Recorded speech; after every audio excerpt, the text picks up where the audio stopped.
Few generals in history have captured the imagination of friend and foe alike, quite like Erwin Rommel, the Desert Fox. Daring, aggressive, and seemingly unstoppable, his lightning-fast attacks turned the sands of North Africa into his personal battlefield. When Rommel arrived in early 1941, the war in the desert changed overnight from a slow struggle against Italy into a fast-moving clash of armor and ambition. With each victory, he rose higher in Hitler's favor, becoming not just a commander, but a legend. But legends can crumble.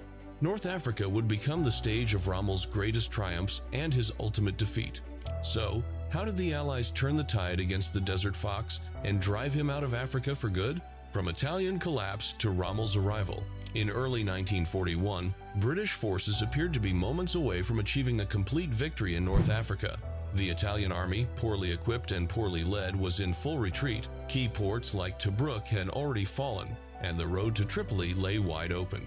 Mussolini's North African Empire was collapsing before his eyes. Desperate, he turned to Hitler. Berlin saw the Desert War as a low priority, but a total Italian defeat could jeopardize the entire Axis alliance. On January 11th, Hitler issued Directive 22, hold Tripolitania at all costs. For this critical mission, he selected a rising star, Erwin Rommel. Fresh from his bold success in France leading the famed Ghost Division, Rommel was energetic, creative, and eager for glory. But officially, he wasn't supposed to chase it. His troops, the Afrika Korps, were placed under Italian command and ordered to remain defensive, serving only as a blocking force to prevent further British advances. Rommel had other ideas. He spotted a loophole in his orders, pushed his authority to the limit, and turned what was meant to be a static defense into a fast-moving offensive across the desert. The Desert Fox had entered the battlefield and nothing would go according to plan.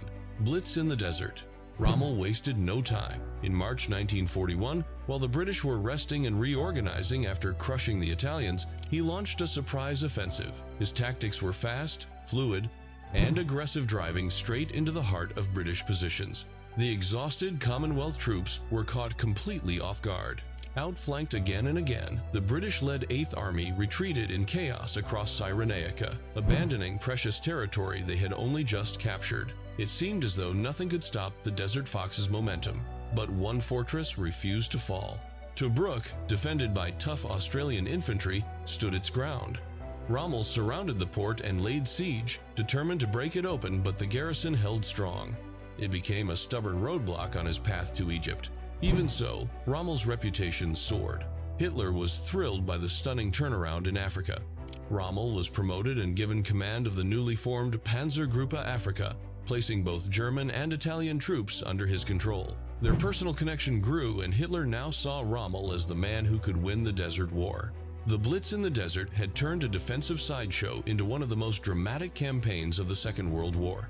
The spotlight shifts east. Just as Rommel's reputation was soaring in North Africa, the campaign suddenly lost priority for Berlin. On June 22, 1941, Germany launched Operation Barbarossa, the colossal invasion of the Soviet Union, and the Eastern Front immediately consumed Hitler's attention, focus, and resources. But while the Axis looked east, the British were preparing to strike back in the desert. General Sir Claude Auchinleck, determined to rescue the Tobruk garrison that had resisted Rommel for months, launched a major counteroffensive on November 18, 1941, Operation Crusader. The desert soon erupted into a swirling series of armored battles, especially around the crucial airfield at Sidi Rezeg. Although the British initially advanced, German forces gradually recovered and began pushing them back.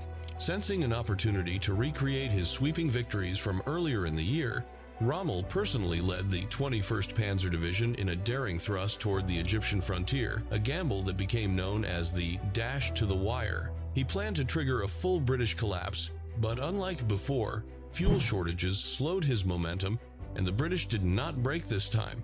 New Zealand troops exploited his absence to link up with the defenders in Tobruk, and Rommel's overextension cost him what might have been a narrow victory. By late December, after weeks of grueling combat, Rommel had no choice but to withdraw. He pulled his exhausted army back to El Agheila, exactly where he had started 9 months earlier. The Desert Fox had seen his first major setback in Africa. Both sides now understood. The war in the desert would be long, brutal, and far from predictable. The Cauldron and Tobruk falls. Rommel did not intend to remain on the defensive for long. After stabilizing his lines near Tripoli, he focused on rebuilding his strength and securing better supply routes. By early 1942, he had constructed a powerful defensive network known as the Cauldron, a fortified zone that allowed him to absorb British attacks and counterstrike with devastating speed.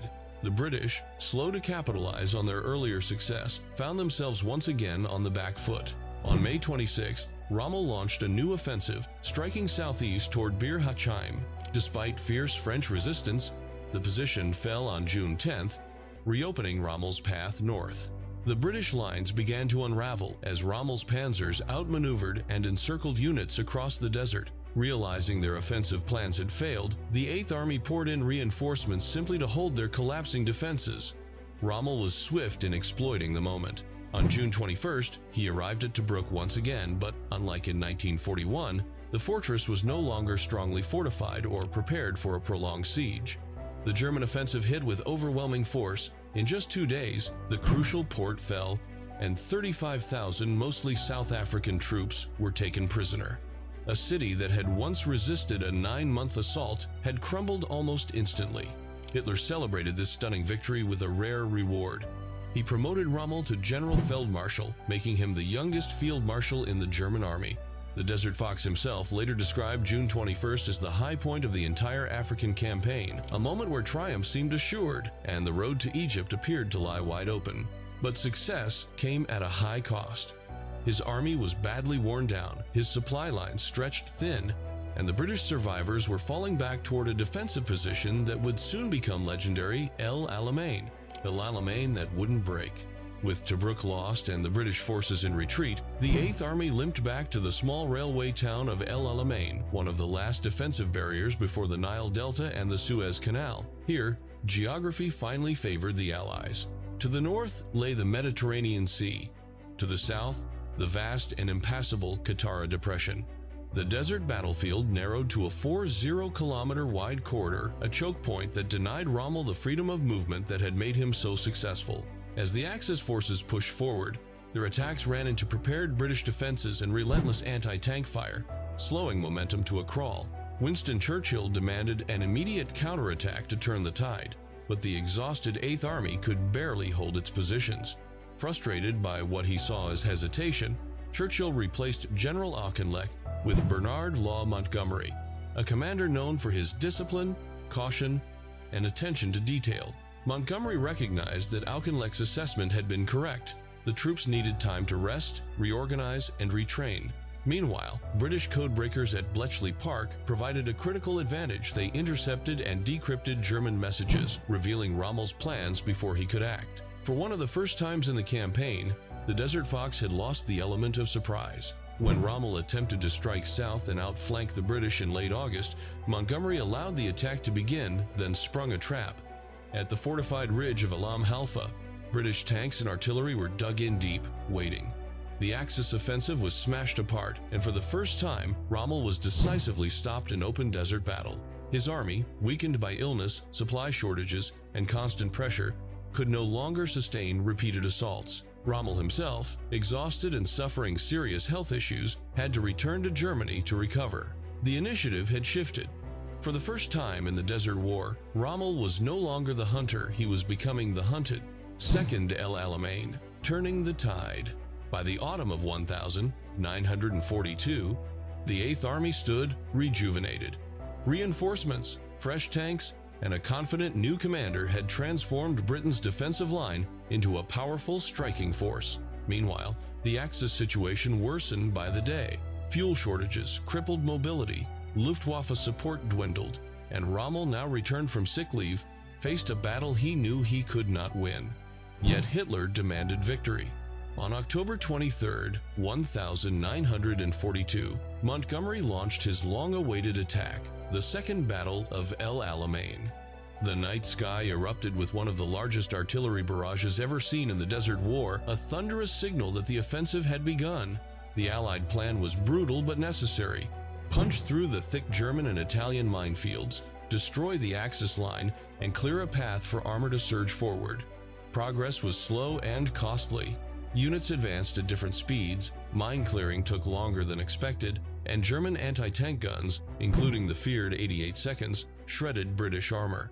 Axis casualties mounted too, and the situation worsened when General Georg Stumm, temporarily in command while Rommel was recovering, suffered a fatal heart attack on the battlefield. Rommel rushed back to the front, only to find his army fighting for its life against overwhelming pressure and dwindling supplies. Montgomery refused to let the momentum slip.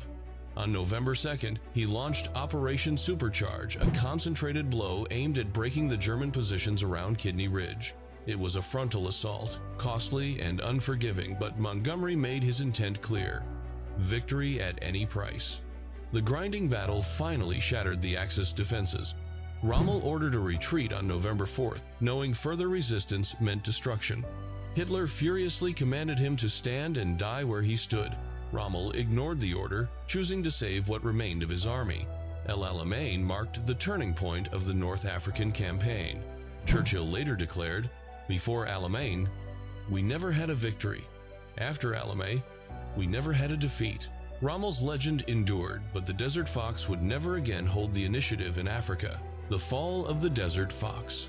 After El Alamein, Rommel's situation became hopeless. On November 8, 1942, the Allies landed in Morocco and Algeria under Operation Torch, opening a second front.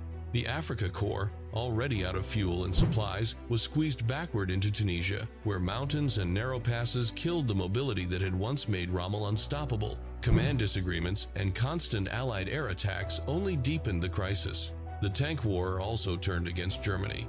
New American Grant and Sherman tanks outnumbered and outperformed exhausted Axis armor, while Allied artillery and air power dominated the battlefield. Rommel's daring style could no longer save an army starved of fuel and ammunition. Hitler never viewed North Africa as truly important. The Eastern Front always came first. Rommel fell ill and was recalled in March 1943. 2 months later, the remaining Axis forces surrendered. The Desert Fox was defeated, but the victory meant everything for the Allies. It restored British morale, secured Churchill politically, and opened the way to the invasion of Sicily, Italy, and eventually Western Europe.